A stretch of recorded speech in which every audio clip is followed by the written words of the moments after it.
مخاطبین از رسانه پشت پرده ماجرای فیلم استاندار سابق یادتونه یعنی تیم میگه که منم داشتونی رو آقای گلزار جابجا کرد. درود به مخاطبین عزیز، اینجا رسانه پشت پرده است و بنده امین فردین. خوشحالم که به همراه تیمم بار دیگه با یک برنامه پشت پرده دیگه با شما هستیم. امیدوارم که هر کجا این کره خاکی که هستید و صدا و تصویر من رو می‌بینید و میشنوید حال دلتون خوب باشه، جیبتون پرپول باشه و از همه مهمتر سالم و سر حال باشید. امروز برای شما یک برنامه جنجالی با افشای یک سری اسناد و مدارک داریم در خصوص پشت پرده‌های این چهره: علی کریمی، بازیکن سابق باشگاه پرسپولیس، تیم ملی فوتبال و اپوزیسیون فعلی که حسابی توی فضای مجازی در طول این چند ماه گذشته خصوصا بعد از کشته شدن مهسا امینی حسابی فعال بود و پشت مردمش بود. اما این روزها ما شاهد این هستیم که بسیاری از خبرگزاری‌های حکومتی دلبسته و وابسته به اون سیستم و صدا و سیما که پر از دروغه، یعنی اخبار صدا و سیما رو شما نگاه میکنید از 23 و شبکه نمیدونم یک و اون بخش خبری 22 نمیدونم بخش خبری ساعت 10 شب و دهان، یعنی هر بخش خبریشون رو که نگاه میکنید پر از دروغه. یعنی به در و دیوار میکوبن تا افراد و اشخاص رو تخریب بکنن. اون همه امکانات زیر دستشونه، بودجه یامفت دستشونه، 2 ریال هم ماشاءالله بیننده ندارن. اما ماجرا از این قرار هستش که بعد از اینکه علی کریمی بعد از کشته شدن مهسا امینی اومد پشت مردم و حسابی استوریای جنجالی گذاشت و یک اپوزیسیون تمام عیار شد، ما شاهد این بودیم که بسیاری از رسانه‌های دلبسته و وابسته به جای اینکه وظیفه خودشون رو انجام بدن، که وظیفه هر رسانه‌ای هستش که به دور از رسم و رسوم‌های سیاسی، به دور از مرام‌های سیاسی، در کمال عدالت، اون چیزی که حق مردم، یعنی شنیدن حقیقت رو به مردم بگن، هر کسی به سمت خودش شنا می‌کرد، هر کسی برای خودش ماهیگیری می‌کرد. رسانه‌های دلبسته و وابسته از اون سمت، رسانه‌های این طرف هم از یه ور دیگه. اما امروز من می‌خوام برای شما حقیقت این اتفاق رو افشا بکنم. در طول چند روز گذشته من یک ویدیو منتشر کردم در خصوص خبری که هم صدا و سیما نسبت بهش واکنش نشون داده بود و هم خبرگزاری‌های دولتی از جمله تصنیم که خبرگزاری نزدیک به سپاه هستش که گفته بود که علی کریمی سوء استفاده 770 میلیارد تومانی از خواهرش کرده و تاوان اعتماد به عامی جعلی زنان و چنین و چنان، که حالا امروز مفصل با یک سری اسناد و مدارک به شما اثبات میکنیم که چجوری خبرگزاری های داخل ایران و علل خصوص صدا و سیما، علل خصوص تر بخش خبری 23 چقدر راحت واقعیت و برعکس جلوه میده. یعنی یه جوری تصاویر رو کات میکنن میذارن کنار هم دیگه که شما وقتی اون تصویر رو میبینید میگید طرف چه آدم پوفیوز، یا طرف چه آدم کلا. اما نمیدونید که اون صدا و سیما پر از دروغه. حداقل به من میرسه اینو بگم که 7-8 سال از عمر خودم و تو همون صدا و سیما بودم. حداقل 3-4 سالش خبرنگار برتر اون صدا و سیما بودم. حداقل این به من میرسه بگم. بقیه اگر بگم بهشون نمیرسه. من دیگه حداقل خاک صدا و سیما رو خوردم و تو اون رسانه بزرگ شدم و تو اون رسانه یاد گرفتم خط قرمز هاشون رو و میدونم که چطوری دروغ به مردم میگن. ماجرا از این قرار بود که بخش خبری 23 اومد یه خبر رو منتشر کرد که علی کریمی حق خواهرش رو خورده، گولش زده، حالا نشونتون میدم، و ازش دست چک گرفته. کسی که میاد میگه زن زندگی آزادی و این شعارا رو میده و اپوزیسیون، مردم ببینید این سمت شما نیست، این سر خواهر خودش هم کلاه گذاشته و ببینید تو توییتر و جای دیگه چه داستان و چه بلبشویی بود. البته این نشان از سواد پایین رسانه‌ای خیلی از افرادی هستش که یک گوشی گرفتن و هر چرت و پرتی رو داخلش شیر میکنن و ادعاشون هم چیز خر رو قشنگ به معنای واقعی کلمه یر میده میذاره کنار. نمیرن یه ذره تحقیق بکنن. اصلا تو خود خبری که شما میری میخونی متوجه میشی 10 تا باگ داره خود خبره. ببینیم مثلا صدا و سیما چه ویدیویی رو ساخته و چه جوری داشته علی کریمی رو تخریب میکرده. اینا رو نمیگم که از علی کریمی دفاع بکنم، و اگر بیننده‌های پرا به قرص برنامه پشت پرده بوده باشید میدونید که من تو رسانه پشت پرده تا دلتون بخواد از علی کریمی انتقاد کردم. از ماجرای دختربازیاش بگیر، نمیدونم رابطه داشت با الهام حمیدی و چنین و چنان، تا بعد از اون اتفاقاتی که در دنیای فوتبال رقم زد. اما حالا در این بره وقتی دارم میبینم به این آدم اجحاف داره میشه و دارن یه چیزی رو به دروغ میچسبونن بهش، وظیفه رسانه من هستش که حقیقت رو به مردم بگم، نه اینکه از این آدم دفاع بکنم. ببینید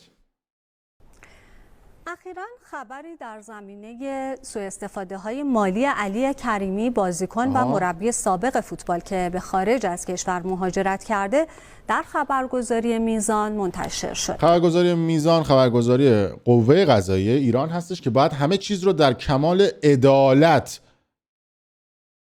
منتشر بکنه. میزان دیگه خبرگزاری قوه قضاییه است. وقتی خبرگزاری قوه قضاییه همون اینه دیگه، وای به حال بقیه. بفرمایید این چی میگه. این خبر در فضای مجازی با واکنش‌های زیاد و متفاوتی روبرو شده.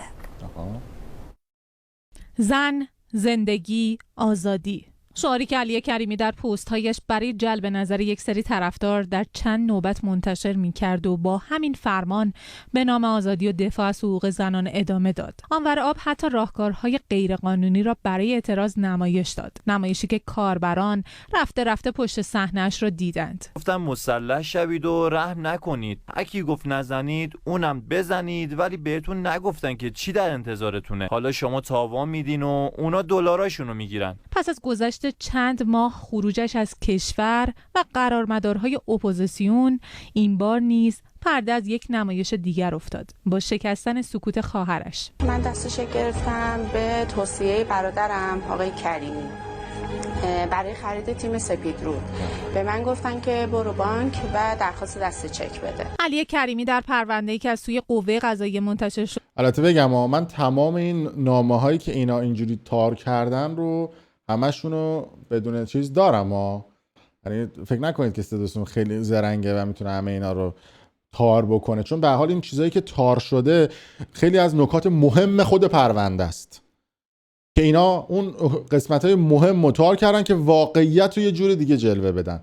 چی جلوتر بهتون میگم. شده نشان میدهد حتی به حقوق خواهر و خانواده خود توجهی نداشته و با چند ترفند حرفه‌ای خواهرش را زیر بار بدهی و فشار مردانی که آنها را شرخر می‌خوانند رها کرده. الان فهمیدم روزی که میخواست دست چک بگیره از قصد میدونسته که میخواد این بلا رو سر من بیاره که رفت این کار کرد، وگرنه میتونست دست چک خودش رو خرج کنه. مرکز رسانه قوه قضاییه ماجرا را اینگونه شرح میدهد. خواهر علی کریمی که 2 فرزند 5 و 15 ساله دارد، به دلیل اعتماد به برادرش 50 فقره چک سفید امضا به علی کریمی داده بود. پس از متوجه شدن این مسئله که چک‌های سفید امضای او در معاملات سنگینی مورد سوء استفاده قرار گرفته، از دادن چک‌های سفید امضای جدید به برادر خود امتناع می‌کند. معاملات سنگین اینا رو داشته باشه جلوتر، رو یکی یکی من دروغاشون رو در میارم. در کمال ناباوری با یک بدهی 770 میلیارد تومانی حدود 17 ماه است که در زندان به سر میبرد. این پرونده موج شدیدی در فضای مجازی به راه انداخت و کاربران واکنش‌های تندی به آن نشان دادند. با هشتگ زن زندگی آزادی زیاد تولید محتوا می‌کند. اینا همون اسکولای مجازی هن خب که انو از گوش کوبیده تشخیص نمیدن و فقط یک گزارش شروری که از صدا و سیما پخش میشه رو رفرنس قرار میدن و همینو میکنن ملاکشون و میان پخش میکنن. شما باید خانوادهتون از این اسپانسر برنامه استفاده میکردن تا اینکه برن چیزای دیگه بکنن. فکر کنم اعتقادی به کاندوم نداشتن بعضی از این پدر مادرها، وگرنه وجود این آدم‌ها واقعا مضر برای جامعه، چون همینا هستن که پشت اون فساد و دروغ صدا و سیما قرار میگیرن، همینا هستن که دروغ رو ترویج میدن و اینا مضرن و اینا بعد باباهاشون از اینا استفاده میکردن. بقیه‌اش رو ببینیم. اما خواهرش را 770 میلیارد تومان بدهکار کرده و نزدیک 1.5 سال است به زندان انداخته. کریمی از مروجان شعار زن زندگی آزادی بود که حتی به خواهرش هم رحم نکرد. آنچه در موضوع حبس خواهر علی کریمی هیچ کس نخواست ببیند، تمنای وی به عنوان مادر 2 کودک برای مساعدت در رسیدگی به این پرونده و شرایط نامناسب کودکانش بود. علی کریمی هستند که میخواستن منجی مردم ایران باشن. الان حتی سر خواهرش کلاه گذاشته. ببینید دیگه بقیه‌اشو پخش نمی‌کنم چون دیگه 3-4 سال نوشتن نبود. نکته مهمی که این گزارش صدا و سیما داشت، حالا اظهار نظرش هم هست، اینه که میخواستن یه جوری این ویدیو رو کارگردانی بکنن که ترحم رو از مردم بخرن و وقتی که مردم این گزارش رو میبینن میگن علی کریم چه آدم لاشیه، خواهر خودش رو انداخته زندان، چه آدم بی‌معرفتیه، وایستاده بیرون گود میگه لنگش کن، کسی که شعار زن زندگی آزادی میده ببینید داره چیکار. یعنی ببینید چقدر قشنگ ماجرا رو میپیچونن. اما اصل ماجرا چی بوده؟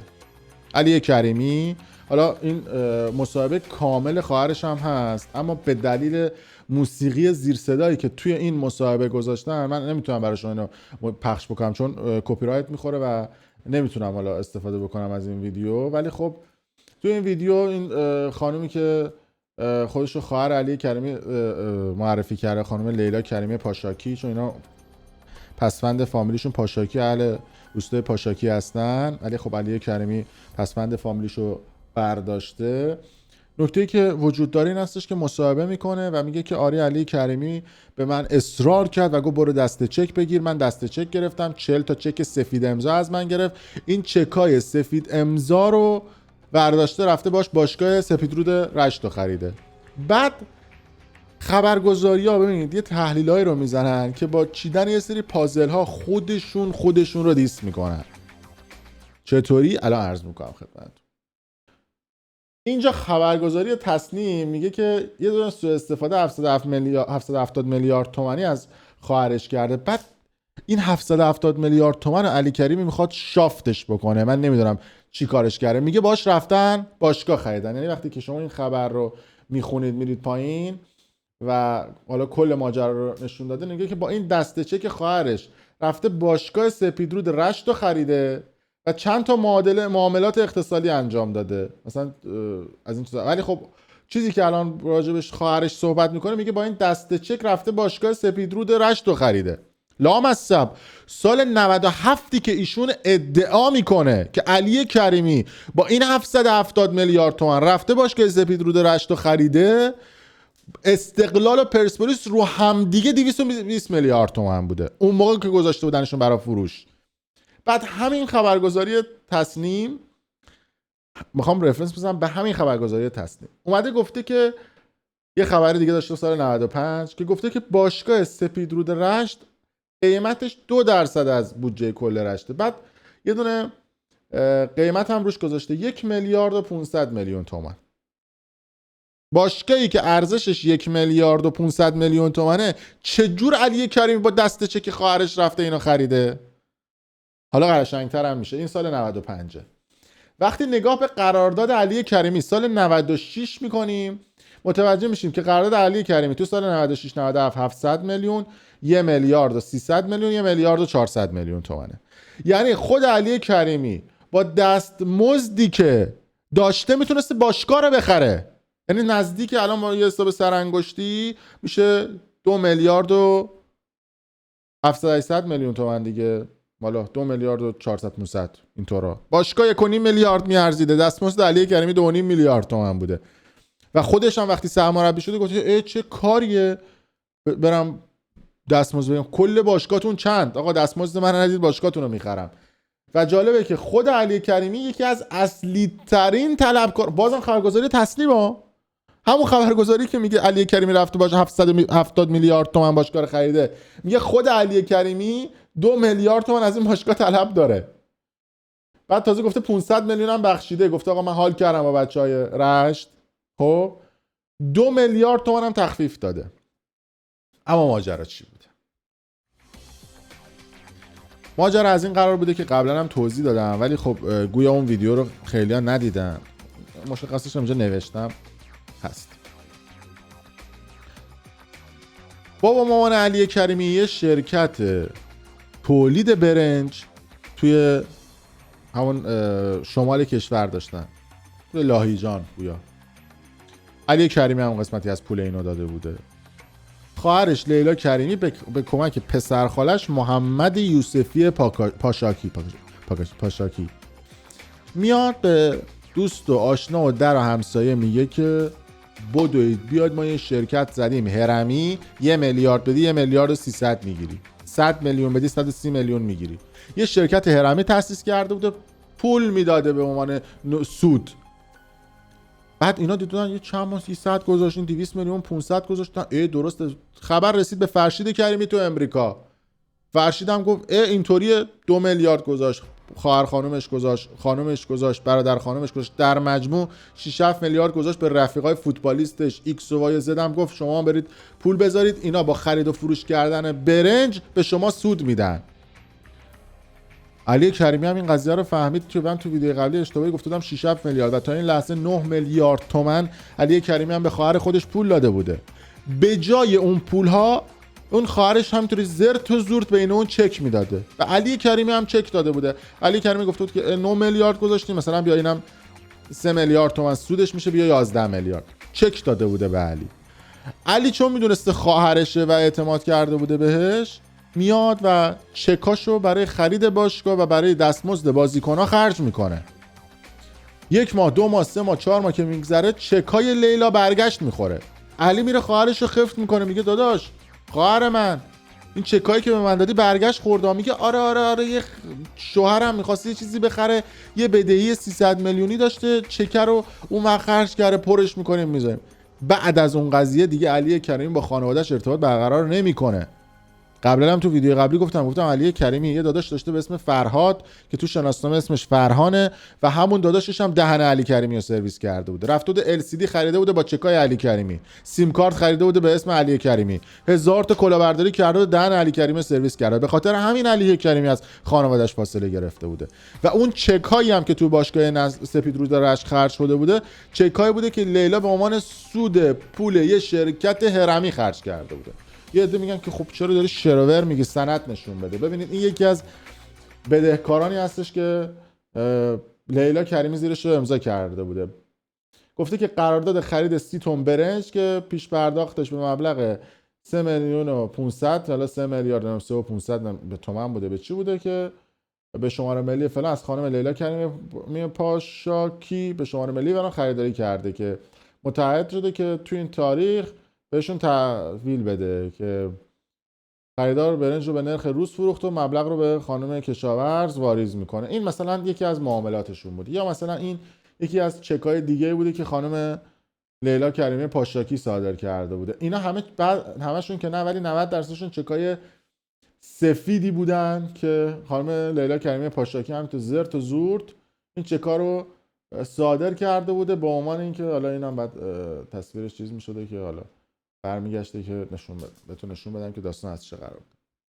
عرض میکنم خدمتتون ماجرا از این قرار بوده و علی کریم وقتی این قضیه رو میبینه دیگه ارتباط برقرار نمیکنه با خانواده‌اش.